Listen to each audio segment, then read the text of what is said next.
Bonsoir à toutes et à tous et merci de rester fidèles au programme du soir. C'est nous, bienvenue dans Regard Croisé, le deuxième numéro de cette semaine. Encore 4 sujets à aborder avec nos invités. Nous parlerons d'abord de la Côte d'Ivoire, rapprochement Blé Goudé et Dombélo. Le PPACI est-il fragilisé? Nous en parlerons avec nos invités. Notre deuxième sujet concerne le Tchad. 20 ans de prison ferme pour succès Masra. Troisième sujet, nous parlerons de la République démocratique du Congo. Nouveaux affrontements dans l'Est. Dora est-il en péril? Une nouvelle interrogation avec nos invités. Puis nous terminerons bien évidemment par le Togo. Certains produits alimentaires made in Ghana interdits sur toute l'étendue du territoire. Et pour en parler ce soir, 3 invités sur ce plateau. Avec moi, Dominique Lacmont. Vous êtes analyste politique et leader panafricain pour le développement. Bonsoir Dominique et bienvenue. Merci, bonsoir Guillaume. Bonsoir à tous les téléspectateurs et téléspectatrices de New World TV. Bonsoir également à mes co-panélistes ici présents. Merci beaucoup à vous Dominique d'avoir répondu à notre invitation. C'est avec un réel plaisir que nous partageons encore ce plateau. Merci beaucoup. Notre deuxième invité ce soir, Daïmou Boli. Vous êtes analyste politique. Bonsoir Daïmou et bienvenue. Bonsoir docteur et merci de m'avoir invité. Merci beaucoup à vous Daïmou d'avoir répondu à notre invitation. C'est un plaisir. Notre troisième invité ce soir, Louis Kamako. Vous êtes journaliste et analyste politique. Bonsoir Louis et bienvenue.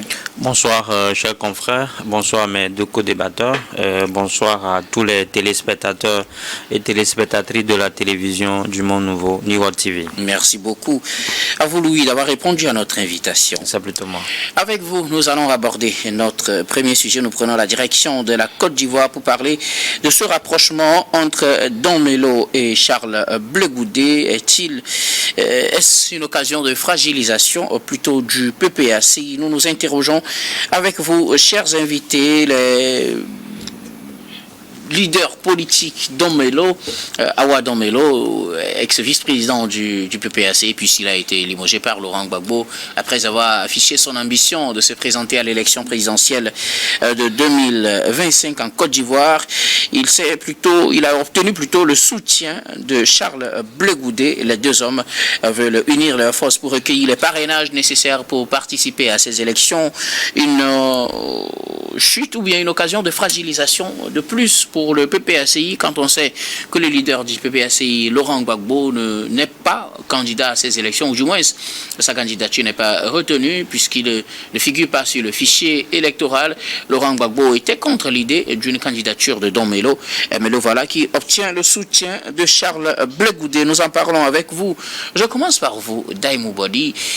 Est-ce l'élément de fragilisation de plus du PPACI ou plutôt, comme on le dit, un fait divers qui ne changera rien à la popularité de ce parti? Non, un fait divers, non, pas du tout. Vous savez, c'était quand même l'ancien vice-président du PPACI et aujourd'hui, on sait aussi ce que représente Blé Goudé au niveau de la jeunesse ivoirienne et surtout de la jeunesse du PPACI.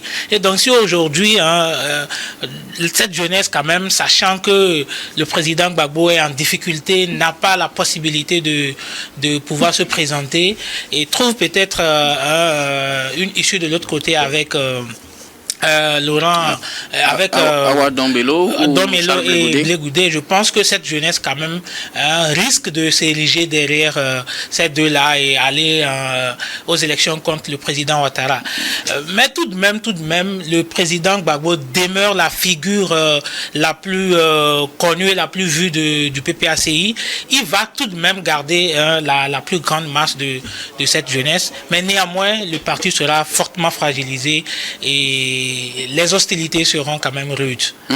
Merci beaucoup à vous, Daïmou Boli. Alors, Dominique Lacmont, le président du COGEP, Charles Blé Goudé, et l'ex-vice-président du PPACI, Awa Dombélo, veulent unir leurs forces pour constituer une alternative crédible pour cette élection face à Alassane Ouattara, qui se présente pour un 4e mandat. Le candidat Laurent Gbagbo, ancien président, n'est plus sur la liste électorale. Il ne pourra pas donc se présenter, à moins qu'il y ait un changement, ce qu'il souhaite d'ailleurs.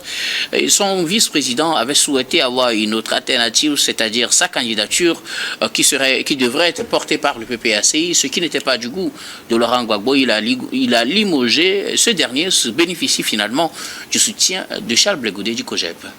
Oui, je pense que ces deux personnes, moi, je leur donne raison. Vous savez, tout de suite, mon frère d'à côté vient de dire Laurent Gbagbo, c'est une figure emblématique sur la scène politique. Bon, personne ne le nie. Mais depuis l'arrivée de Laurent Gbagbo sorti de la CPI, franchement, ce monsieur commence à perdre des repères. C'est vrai, il a été celui-là qu'on connaît depuis les temps, un homme panafricaniste, quelqu'un qui est vraiment nationaliste. C'est ce qu'il a même été, ce qu'il a aussi valu cette perte de pouvoir où la France n'était pas d'accord avec les actions que mène Laurent Gbagbo, surtout que Laurent Gbagbo voulait vraiment mettre la main sur la richesse ivoirienne, où il n'y avait pas, où la France ne voyait pas de bon œil, a tout fait pour faire quitter Laurent Gbagbo du pouvoir pour mettre Alassane Ouattara. Maintenant, une fois la CPI avec son vrai militant, Charles Blé Goudé, et que tout le monde, tous les Africains ont vu comment cette scène au niveau de la CPI, comment Blé Goudé a défendu Laurent Gbagbo bec, âme et tout corps, et lui considérait même en étant en prison comme un vrai patron. Mais dès leur retour, je pense que Laurent Gbagbo n'a pas mis un climat qui permet de fédérer toutes les forces, surtout qui étaient de leur ancien parti, je vais parler du Front Populaire Ivoirien, le FPI. Et tout est parti de là. Laurent Gbagbo n'a pas été celui-là, parce que pour moi, c'est comme Laurent Gbagbo pense que lui seul, c'est lui seul qui peut tout faire. Après lui, il n'y a personne. D'accord. Et c'est vrai que actuellement, si je reviens sur l'actualité récente, il y a cette affaire de justice qui lui empêche d'être candidat. Je pense qu'un vrai leader devrait chercher déjà à préparer un plan B. Et Laurent Gbagbo n'est pas dans cette posture. Laurent Gbagbo se montre, se veut lui-même être candidat et veut mettre tous les moyens pour qu'il puisse être candidat en faisant, vous avez vu qu'ils ont tout récemment aussi non seulement faire des mobilisations pour manifester contre la 4e candidature de Alassane Ouattara, qui est aussi, selon les lois juridiques, c'est légal, parce que la constitution a été modifiée. Ensuite, également remettre les autres qui ont été exclus sur la liste électorale. Une chose que moi je vois encore impossible. Maintenant, Laurent Gbagbo se perd de repère. Pourquoi? Parce qu'il pense que l'actualité, la situation actuelle est aussi favorable pour pouvoir ouvrir une crise politique comme celui de 2010 ou 2011, alors que ce n'est pas le cas. Les éléments qui ont permis que lui puisse perdre le pouvoir, ces éléments n'existent plus. Et Alassane Ouattara, là où il est actuellement, est très conforté pour que quelqu'un puisse faire une manifestation qui peut vous le faire quitter le pouvoir. Donc, Laurent Gbagbo ne fait pas cette lecture. Il pense que pour lui, par bousculade, il peut avoir sa place dans cette élection. Mais c'est là, tout espoir est perdu pour Laurent Gbagbo. En réalité, c'est ce qu'il ne croit pas.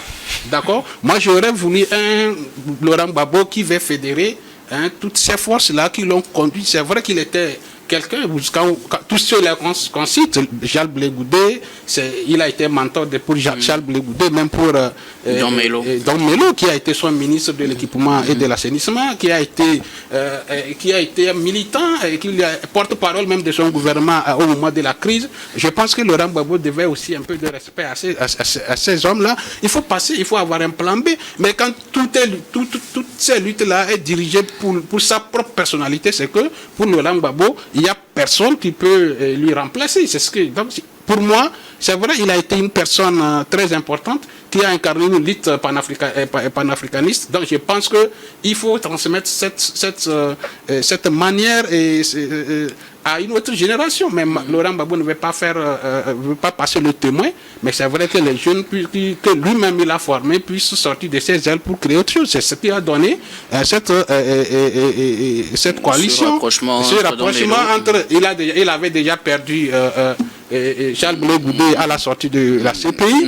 Donc, une faute aussi grave qu'il a fait. avec tout ce que Charles Blé Goudé a démontré à la CPI, sa fidélité à Laurent Gbagbo ne devait pas perdre cet élément, mais il l'a perdu et lui il est sorti créer son mouvement.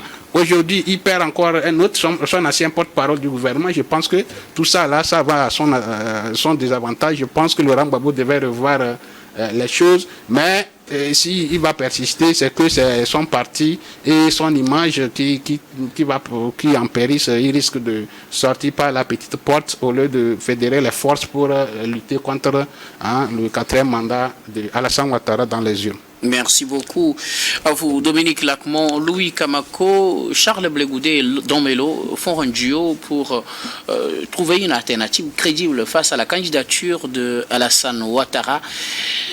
Charles Blé Goudé est prêt à soutenir Don Melo à être candidat alors que ce dernier a été viré du PPACI alors quand il avait annoncé sa candidature, ce qui n'était pas bien évidemment du goût du président Laurent Gbagbo. Est-ce que cette alliance risque de fragiliser encore plus le PPACI? Oui, d'abord, pour tout analyste bien objectif, vous dira que ça c'est un duo parfait. C'est un duo parfait parce que quelqu'un l'a dit tout à l'heure. On connaît à peu près ce que représente Awa Don Melo dans l'échiquier politique ivoirien, de même que Charles Blé Goudé, et surtout la collaboration que les deux personnalités avaient eue avec Laurent Gbagbo. Quand vous prenez par exemple Charles Blé Goudé, il était ministre de la jeunesse, il était l'un des alter ego, l'un des hommes de confiance de Charles Blé Goudé, de Laurent Gbagbo. Charles Blé Goudé même n'a jamais cessé de le dire à qui veut l'attendre que Laurent Gbagbo c'est son père politique. Et donc, aujourd'hui, à un moment donné, Charles Blé Goudé essaie de solidariser du monsieur. Et tout récemment, c'est le cas de Awa Don Melo aussi, qui est le vice-président chargé du panafricanisme. Je mets le focus sur le mot panafricanisme parce que c'est le mot là qui fait drainer aujourd'hui derrière une foule. Et donc, ça veut dire qu'à un moment donné, il a commencé par gagner en popularité et augmenter justement sa popularité au sein de la population, non seulement ivoirienne, mais au sein de l'ensemble des jeunes africains. Donc aujourd'hui, voir ces deux messieurs ensemble, je crois que c'est un poids de taille dans la politique ivoirienne. Mais ce que je veux dire, c'est que quand Dominique disait tout à l'heure que Gbagbo, monsieur Gbagbo Laurent a cette tendance-là à tout concentrer sur sa propre personne, je crois que là, on est en train de fausser tout petit peu le débat. Parce qu'on a eu à débattre ici des conditions dans lesquelles Don Melo a déposé sa candidature qui disait que c'était une candidature de précaution, et parce qu'il était vice-président du parti et en aucun moment il n'a pas été investi. Mais de façon solitaire ou bien de façon esselé, il est allé justement déposer sa candidature. Il a annoncé sa candidature. Et ça va justement contre la discipline du parti. Je crois qu'on l'a eu à le soulever ici. Et peu importe ce que Gbagbo dira, ou peu importe ce que Gbagbo fera, je pense que l'opinion donnera raison à M. Gbagbo sur cet aspect de choses. Parce que on a l'impression que Don Melo s'est foutu en fait de ce qu'on peut appeler la discipline du groupe. C'est ce que je disais tout à l'heure. Donc sur ce plan-là, je ne vois pas M. Gbagbo justement en train de bloquer les autres. Je ne vois pas Laurent Gbagbo en train de s'opposer en fait à l'évolution politique de ces militants. C'est vrai, on l'a dit qu'aujourd'hui, c'est souvent en politique, quand on vous exclut de votre propre parti, vous n'avez pas d'autre choix que d'aller construire votre propre hutte. Je crois que c'est ce que les deux là ont essayé de faire aujourd'hui. Et la conséquence, elle est immédiate, on ne va pas le cacher. Ça va fragiliser davantage le PPACI. Mais à cas cela ne tienne, Laurent Gbagbo, il va garder sa cote de popularité parce que lui reste toujours Laurent Gbagbo qu'il est. C'est vrai que ça va encore difficile pour lui de mobiliser comme cela se doit. Parce que Don Melo, dont vous parlez, a commencé par travailler depuis très longtemps. Il a commencé par mobiliser la base et tout. Il a fait des campagnes de sensibilisation. Lui, il était sur le terrain. Il était sur le terrain. À un moment donné, c'est lui qu'on voyait. Parce que lui, là, toujours cette fougue juvénile, là, il a toujours cette fraîcheur physique. Là, vu son âge, comparativement à l'âge de Gbagbo, il avait cette fraîcheur physique là. Donc, il est sur le terrain. Et ce qui est encore plus dangereux, c'est que quand il a été exclu du parti, ses cadres ou bien ses proches collaborateurs ont été également exclus, bien ont été remplacés dans une dynamique de réorganisation. Et ça a touché les instances régionales du parti. Alors que quand vous prenez un pays comme la Côte d'Ivoire, ceux qui font le poids des partis, ce sont des instances régionales. Donc, je crois qu'à un moment donné, Don Melo pas également avec ses collaborateurs, pas également avec ses hommes forts. Et ça, là, ça va fragiliser davantage le PPACI. Merci beaucoup. Quelque chose à ajouter, Daïmou? Non, ce qu'il faut ajouter, c'est ce qu'on a toujours dit ici, c'est que les partis aujourd'hui doivent comprendre qu'il ne fallait pas peut-être concentrer toute la force sur la personne des présidents des partis politiques. Je l'ai toujours réitéré, Ousmane Sonko est l'exemple parfait. Donc aujourd'hui, le président Gbagbo étant en difficulté ou étant dans l'incapacité de pouvoir se présenter, devrait comprendre que c'est de plein droit qu'il puisse quand même donner l'opportunité, en l'occurrence à la personne de Don Melo, qui l'a toujours soutenu, qui a toujours été présent et qui aussi jouit d'une popularité au sein des populations ivoiriennes. Donc c'est normal quand même qu'il puisse donner l'opportunité à celui-ci aussi d'aller faire preuve lors des élections. Maintenant, de l'autre côté, Don Melo, comme le disait Luc tout à l'heure, n'a pas respecté les principes du parti. Mais peut-être que cette sortie, c'était une façon de mettre la pression à Laurent Gbagbo. Tu ne peux pas quand même continuer à soutenir une personne en respectant les principes du parti, mais derrière, tu n'as pas de récompense. Donc, on dit souvent en politique, pas d'intérêt, pas d'action. Merci beaucoup. À vous tous pour vos contributions. Nous allons marquer la première pause, puis on reviendra tout à l'heure pour la suite de cette émission.